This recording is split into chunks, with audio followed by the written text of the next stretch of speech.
मारूफ़ builder Gulab Zardari सकण press club में press conference कंदे वज़ाहत कई आहे त 2 ॾींहं अॻु advocate Shabbir Ahmed Solanki press conference करे जेके मूं ते इल्ज़ाम हया आहिनि उन्हनि में का बि सदाकत नाहे।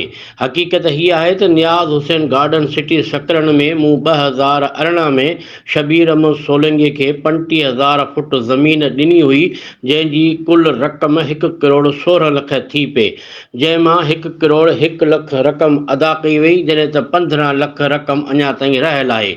मूं खेसि रजिस्ट्री ऐं दाख़िला 39,000 फुट जी ॾिनी आहे। शबीर अहमद सोलंकी 35,000 जी अदायगी कई आहे, जॾहिं त 4,000 फुट जी रक़म अञा रहियल आहे। रक़म घुरण ते हिन कोर्ट में केस दाख़िल कयो आहे। हिन वधीक चयो त ॼाणायल इख़्तिलाफ़ ते ज़रदारी हाउस नवाबशाह में हुबदार ज़रदारीअ वटि फ़ैसिलो पिणु थी चुको आहे, जंहिंजा एडवोकेट करीम बख्श रिंद, एडवोकेट अलॾितो रिंद ऐं रीजनल मुहसिब ख़ान मोहम्मद ज़रदारी शाहिद पिणु आहिनि। पर शबीर अहमद सोलंकी फ़ैसिले ते न बीठो, इहो चई उथी हलियो वियो त फ़ैसिलो अदालत कंदी। हिन इहो बि चयो त हींअर बि जेकॾहिं को चङो मुड़ुसु फ़ैसिलो कंदो त आउं फ़ैसिलो ॾियण लाइ तयारु आहियां या वरी अदालत जे फ़तवा जो इंतज़ारु कयो वञे। बाक़ी हिन प्रेस कॉन्फ्रेंस करे असां ते जेके इल्ज़ाम हणी असांजी इज़त खे मजरूह कयो आहे उनजो वहिंवार हुअणु घुरिजे।